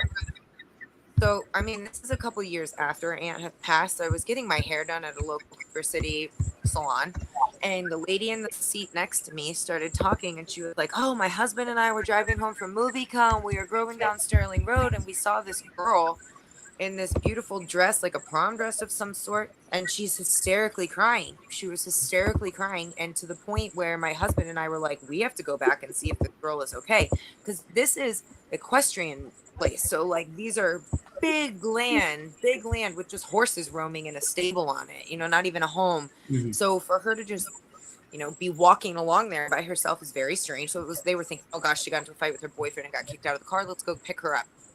So they turned around and went to go back and find this woman, and she was gone. Poof, gone. Now, she couldn't have just disappeared anywhere. She couldn't have. I mean, you're just talking about land. As far as you can see, you could take a flashlight and see if there's a person. So they left, obviously, and the lady doing her hair was like, where was that on Sterling Road? Because I have a very similar experience with the same situation. A girl hysterically crying. My husband and I turned around because we were concerned, and she was gone. And where they were talking about was right around where Anthony's car accident happened. So I very much think that he saw her and veered. Lost control, or just veered to get around her, or whatever happened, but that's what I believe. I'm gonna pull up really quick, so you guys can see. Can you see the map? Yeah. So we're here where I'm circling. It says Treetops Park. Griffin Road right here. You see how it says Griffin Road? That line of blue, that's the canal that we've been talking about. Right here. So if I make a right behind Treetops Park, all of this is all that Pine Island. It goes all the way up to here. I mean, this is like a huge area, and this is all where like the Seminole Indians were, and this was the highest point in Broward County, I think, at the time. Mm-hmm. So that's why they made their mounds and like lived up there, because they're surrounded by water. It goes all the way to keep going north. Yeah, going north, and so right here. Right here, this is the area where we were. And this is what we were investigating right here. All that, it goes into the park, actually. All this area. I have a few questions or a few things that I wanted to say about her story real quick. Oh, by the way, referring to earlier, the ritual Aleister Crowley, who's very well known. I was going to mention, you guys are familiar with orbs, right? You know, I'm sorry? Orbs. Oh yes. Orbs, orbs, yeah. Yeah. Well, Right. orbs are basically, I've found through the years that orbs can be like the precursor to activity. The precursor to activity. Sometimes I believe that they are entities, but I do think that they are the precursor to activities. In this particular case, your orb is your woman in white. Okay, so I do believe that she's the precursor to any activity that happens, whether it's a death or whether it's a revelation or just revealing anything. So basically, your friend Anthony and Lindsay and the way they passed, whatever. Once again, we know it was water, but let me ask you a question: how do they know he was driving 86 miles an hour? Oh, hold on. I can't hear you. Hold on. Okay. There you Oh, go. okay. I'm Okay. gonna remove this. Hold on 1 second. So why? Which one are you using with? Sorry, I'm trying to log out of this one. Okay, I logged you Okay. out then. Okay. Don't worry. Okay, thank you. Sorry, guys, my iPad was dying. No, it's okay. You're good. Did you hear my question? They wanted repeat to it, please. Michael was wanting to know how was it how How were did they they able to deduce that Ant was driving 86 miles per hour? It had to have been from the impact. Either that or I remember it being something with the skid marks on the road. They could justify about a range of how far he was going at the time. Yes, and also I don't know if you know this or not. This is just kind of a trivial fact, but 86 is another name for getting rid of somebody. Okay, I know. That's what you So- say 86 at the restaurant when you run out of food. So Yeah. that's really kind of like I was wondering about that. The other thing was obviously the boy in the camp passed away in water once again. It wouldn't matter how he died, whether it was a snake or whatever he was meant to It go. was in water. Yeah. Your woman in white basically once again connects with that. And the reason why we see people in white, they could be wearing green or red or blue, but when people pass and that's where their energy's at, once again, like I said, it's very opaque because they vibrate, and all we see as people is the color white because we can't see color like that because the vibration is so strong and so quick. It just comes out as being pixels of white. If it's slowed down, we might see green or red or blue or whatever. But I think that that's the reason why we always see them in white. I mean, because there's ladies in white, and it just means that maybe they all were wearing colors, but we only see it in white. So, because a lot of us paranormal people make fun of it. It's like, were they wearing Victorian clothing? Because they always wear Victorian clothing, okay? But I just think that, Hey, I've seen some in Victorian clothing. there you go. And probably. But the orbs, like I said, orbs for me are precursors to paranormal activity, and I believe that that's what she is as well. I think she's almost like a living, or not a living, but a human form of an orb, where she is fully formed, where orbs are still round. She's fully formed, and so you can actually see a full form versus orbs, which are just round floating things. So, but I think she is. No matter which city you go into, I think she's a precursor to either death or a precursor to some activity just about to happen. Wow. Jesse said Jesse's daughter passed away through a car accident also. So what he's sharing here is they found the speed by going through the speedometer of what it was stuck on. See, I didn't know it gets stuck on it. Oh wow. Yeah. I'm sorry, Jesse. Sorry to hear that, Jess. I find it very interesting that all this is connected. It's like you can't deny that there's so much of it seems like connect the dots, that kind of thing. It just seems very connected. Yes, I agree. So, I mean, it's not a coincidence. There's too many of them to be a coincidence. It's crazy. Yeah. I agree. So, I mean, there may be a death that's would have been a natural death. Nobody would have thought about it, but everybody connects it now. But there may have been one or two deaths, but generally, I think that most of those were connected to each other. It's pretty obvious. What if, I don't know, I just thought about it. What if the woman in white in this area that people are seeing? Okay, so did you mention that you heard ladies speaking in a salon about it? Yes. You mentioned it, right? Okay. So 3 different accounts also that randomly, you're doing your hair, they don't know each other, and then they just start talking about it. So other people are seeing it.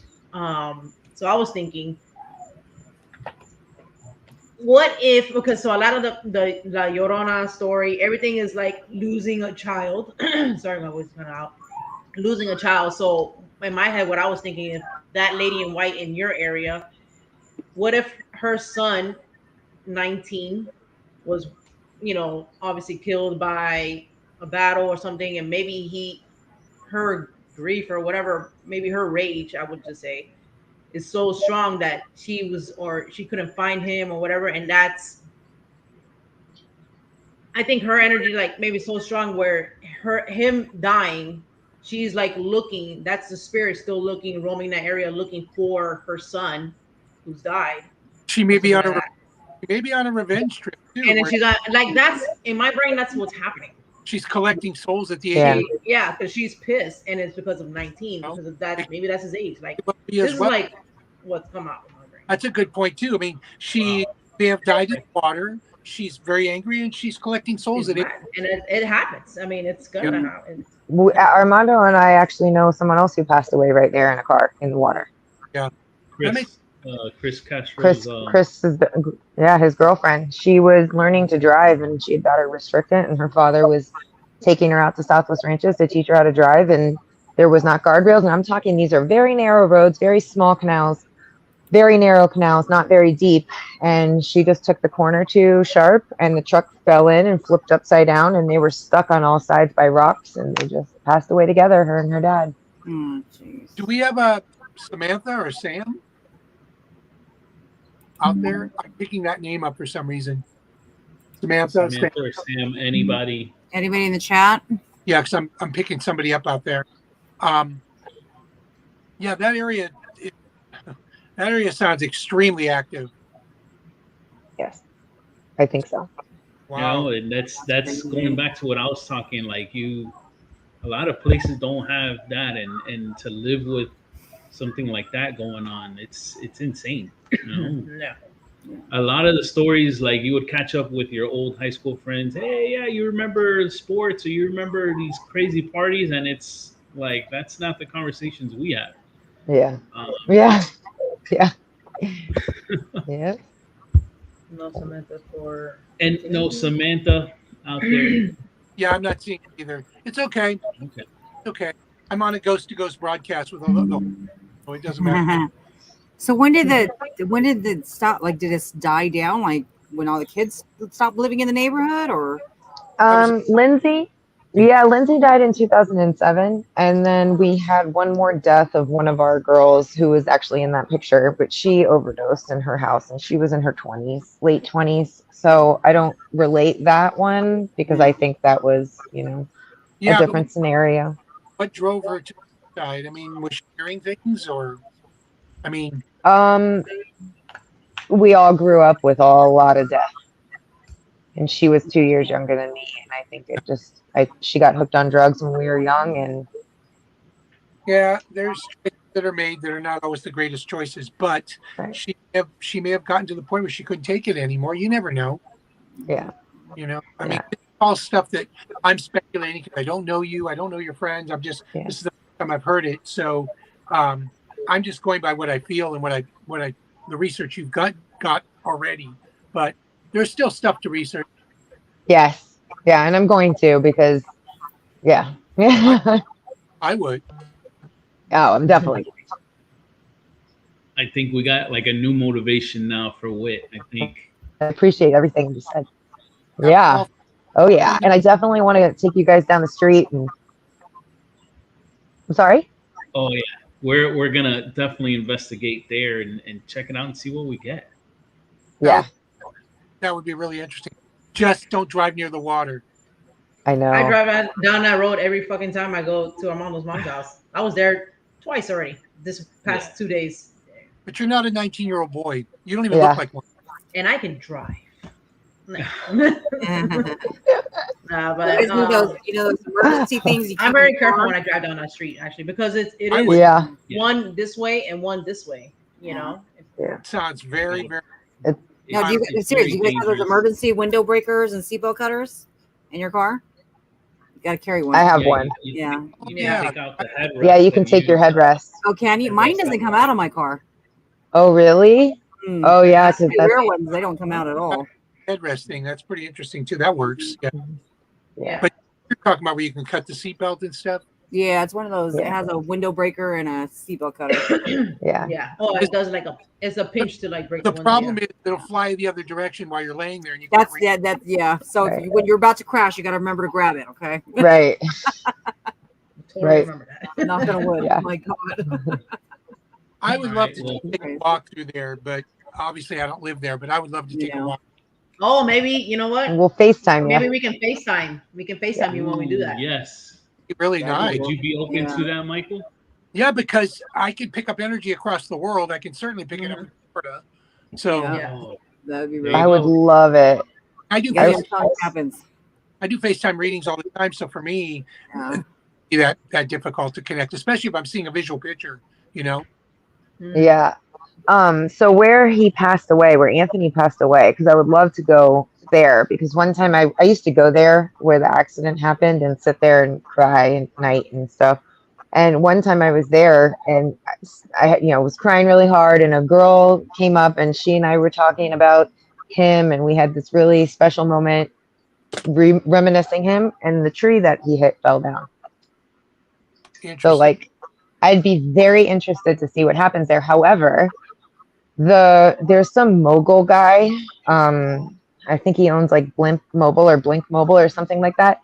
He just bought the whole like city block, and they've been building on it. So it's like it's hard to even tell where his accident happened at this point because it doesn't look the same. So I'm wondering if that's bringing up activity because Oh. they're in current build right now. Disturbing the area, absolutely. Yeah. Are you still close with that family? They live Yeah. still across the street. Yeah. Okay. The reason I'm asking the question is because I know this is going to sound really off the wall, but he keeps nagging me about this necklace. So I'm wondering if he lost it there at the time, it fell off, and it's still there, and that's what he's wanting me to say. Could you find that for me? But I'm not sure. So you may want to ask the family: was he wearing this, or do you know this? Do you still have this, or is it missing and you guys never thought about it? I will. I'll ask her. I'll ask his mom. It's missing and nobody's ever thought about it because they were so caught up in the grief of what happened. He may be looking for that. Is there anything on this necklace? Do you see anything other than a name? Very weird because for me, I saw gold first of all, but I saw like a name, but it was like in script, and so I wasn't sure exactly what it was, but it's almost like written, and it's kind of, I don't know how to explain. It's lightweight. It's not like a real heavy piece, so it's not like bling. It's kind of just like a really cool, classy piece. And so this is what I'm Like a picking up. nameplate? Is that like a nameplate? Yeah. So Yeah. when we were in high school, That's yours. yeah. That's yours. When we isn't were it? in high I school, it was cool recognize that. to give your boyfriend your nameplate. Okay. So he would wear my nameplate, and it said Whitney in cursive. Yeah, I'm not seeing his name. I'm just seeing something in script, like written. And was there a My stone name, that? my birthstone was the I. This is what. Okay, so, Jesus. So this is what I'm picking up, and so I wanted to let you know that I think he either had it in his hand when he passed, or he grabbed for it, but he lost it. And so I'm wondering if that was ever recovered, and that's something I would find out if you could. And I'm sorry I didn't mean to upset you. No, You're it's gonna make people cry, Michael. it's special. I do that with my kids, and all I have to do is raise my hand. No, I'm kidding. Michael, this is amazing, man, and Yeah. and she needs it. She needs Oh. it because she technically never. I'm getting chills again. wasn't I'm getting there. those- Yeah. I'm gonna say this to you. You guys were connected, right? Yeah, we were boyfriend girlfriend for almost 4 years. They were boyfriend. This to you, and I don't want you to. Ah. He did not survive the I'm gonna walk accident. away. I'm gonna start crying with you. Sorry. No, you're good. He went right away. Okay, yes, because I know this is gonna sound. Please put up with me, but he is. I taste blood, which is my symbol for somebody who passes very quickly. So what I wanted to let you know is, this is gonna sound terribly romantic and also very. But you were the last person he thought of, and so I think he was clutching for the necklace, and I don't know if he reached it or pulled it off, but this is what I felt was in his hand, and I feel like it flung. So it was thrown from the accident. So it's either still out there or they picked it up and recovered. I don't know. Oh. I know that I'm seeing him. This is something he really, truly wants to be found. Thank you. So just letting you know, that's what I'm picking up. I'm I sorry. can't be around people that cry. I cry with them. That's very special. The reason why I pick him up over everybody else is because you're connected. And so that's the reason why he's the number one person that I pick up. I'm having a hard time. He keeps holding my throat. And what that means is that basically he passed very quickly. And so for me, to know that he passed quickly with your last thought was a very important thing, because I think that if the others that passed, if their family or members came to me, and I would pick up them as individuals as each person came up. Because you're right in front of me, you're the person I'm picking up connected to him. If that makes sense. Yes. So, just letting you know. Thank you for that. Him and somebody else in the car at the same time? Yes, they were both named Anthony. Okay, okay. Who went by Ant? My boyfriend. Well, Okay. actually, they both did, but my boyfriend also went by Tony too. He's the one picking up the most. That's why he shows me the color orange, so I don't know what that is. No, I can go with it forever. But the color orange, so there could be oranges next to the orange trees next to an orange grove. It could be the color orange was in the car with him. I don't know. But I wasn't there. I don't have record of what happened, but I pick up lots of different things. Here, let me throw this at you, because these are the things that come to me as I go. We mentioned orbs earlier. The color around the body, when you see an orange orb, or if you see like an energy in your room or whatever, and orange, that is him. Just letting you know. It's a warmth and it's a fire. And I don't know if there was fire connected to him or somebody else, but somebody else that's coming through to me right now is burned. So I got somebody burned by fire. That would be my uncle, because that's what I saw when he died. That was my vision, as his plane was on fire and he was standing in a salute. Oh, he comes through as well. So letting you know, I know this is weird. I know they're not related, and I'm sorry, everybody, I'm rambling, but they come through together for me to let you know they're both dedicated to you. So both come through together. They're not connected blood-wise, but they do come through connected together to let you know they're both out there, say hi, and we're both fine. So know that they passed and okay. So just letting you know, for peace of mind, they're fine.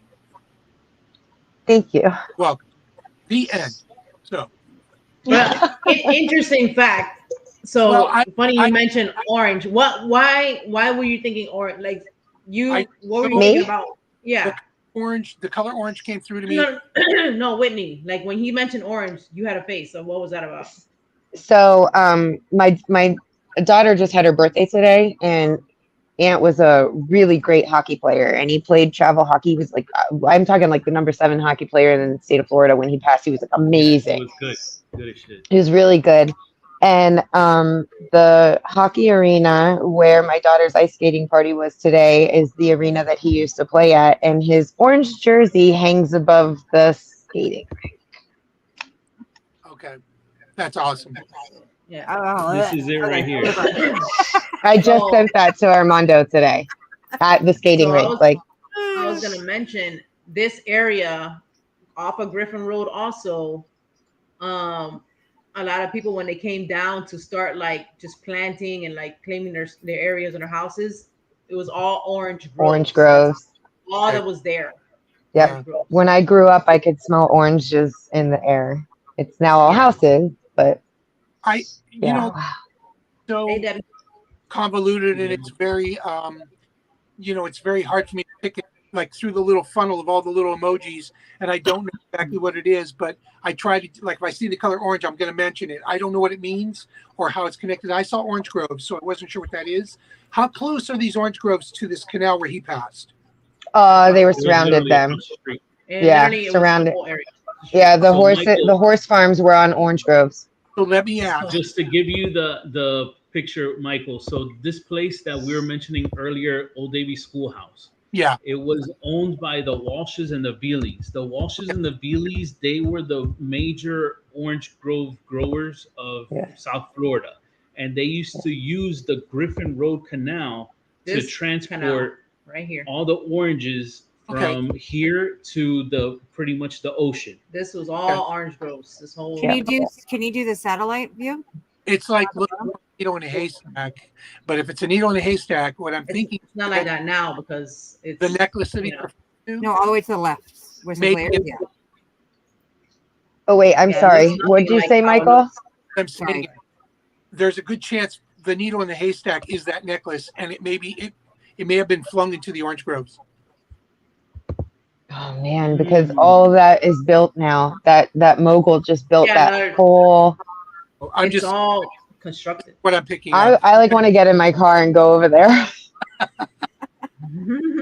What if I you want to find go. it? So bad. What if you find it all of a sudden? I will freak out. I will freak out if I find it.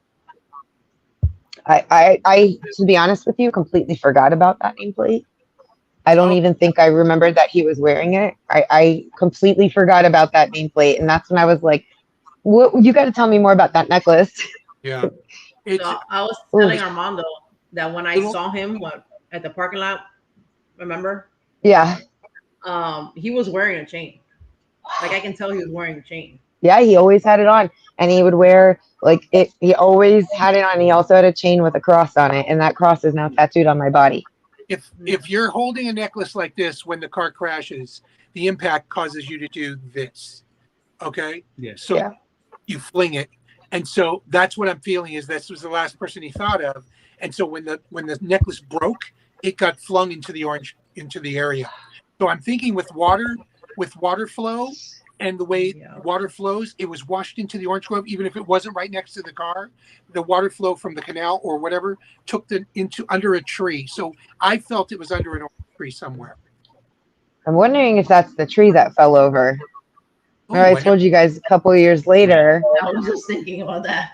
I was there with Karina and we were talking, and the tree fell over, and we were both like, "We're gone." Yeah, because give it a sign. Yeah. That may have been the ultimate signal to let you know that he was there. Yeah. And that was where he went. Oh wow. Yeah. So, but that's what comes through for me right now. oh, that was so special. Thank you so much. You have no idea how much that means to me. Welcome. I love doing this, and it really helps a lot of people, and I really enjoy what I do. And I didn't honestly know what we were doing today, and this was kind of like I'm just kind of going with whatever goes through me. I like to just put it on. So if it is something that's helpful to you, I'm very grateful to Yes. the energies that give me this blessing. So yeah, it's it's amazing. completely awesome. We and Michael told us. Well, we found out that Michael was gonna jump on, and I was like, yes. Yeah, This is we're awesome. happy about that. Yeah. This is awesome, dude. Yeah, we didn't know until like maybe a little bit ago. Oh, So Well, they knew they super knew happy you were about coming it. on, but I was telling him when you were like, you have something to do, so I was relaying back to them. yeah. what it is. I'm supposed to be a pirate today, but I didn't do pirate today. So Oh, I had a pirate invasion down in Long Beach in California here, and I He's didn't a end up. dirty pirate on a weekend. It was just too hot. So Yeah. Well, I'm glad oh, please. you were able to make it. put you guys second. No, seriously, this was actually a priority for me today. I really wanted to do this. I don't get a chance to be on the air very often, and so anytime you guys are interested, I'll be more than happy to kind of show my weird face to everybody. Oh, You're the man. You're the man. Thank you. Thank you. You guys. Appreciate that. Yeah. So, but I really want to know, and since you now made friends with me, that's unfortunate for you, but now that you, I need you to kind of like connect with me. Let me know what's going on. If you do find anything, I'd be very interested. Yeah. Me Okay, too. I will. I'd love to. Before when we wrap up, we exchange on a backstage. Contact Yeah, info. don't leave. Like don't like leave Yeah, the you thing. too, Mike, So we're please. gonna take a picture for before we like end, but we'll be good. Okay. Well, we're gonna. This is not a part-time thing for me. When I connect with somebody, I hate to say this, but it's for life, because the whole idea is that if I'm needed, I just go where it goes. Like if you need to call me or text me or whatever, that's what it's about. It's not a one-time shot. Yeah. I would. I love this. I actually have a few questions for you. Whenever. I think my daughter, my new baby, I was pregnant when I went with them to the old Davy schoolhouse, and she is named after my great grandmother and a great aunt, and I think she has been here before. So I'd be interested to see what you think about her. Okay. Interesting. Yes. You may be gifted or blessed or whatever you want to call it. I never call it a curse. I think people that do that mainly are people that deal with death a lot. They connect with death a lot, and I can understand why they would call it a curse. For me, it's always been light and connecting with the light and trying to find a positive or optimistic point of view or direction, because there's a lot of negative out there, but there's also a lot of positive. And, you know, another soul being born that may be blessed with this gift, it's like me passing the baton to her saying, take over when I leave, you know? Right. Yeah. Forever, because I got to come back and haunt all your asses. Well, thank you so much. And yes, I would love to speak to you again. I'd love to keep in touch. My pleasure. Gang, thank you very much for joining us. Whit and Michael, please stay. This has been an amazing show. I love this for you, by the way. Dedicating this show to all the fallen victims, especially you know, somebody that I was friends with, Aunt. Whit, I think it's kind of ironic. You know, Aunt being a hockey fan, the Panthers just winning the Stanley Cup, and now we're doing this together. Like, I was like meant to be. Just at the ice rink today. You were at the ice rink today. You sent me his jersey. Yeah. It was. I think it was meant to be. It was. So, and I also wanna.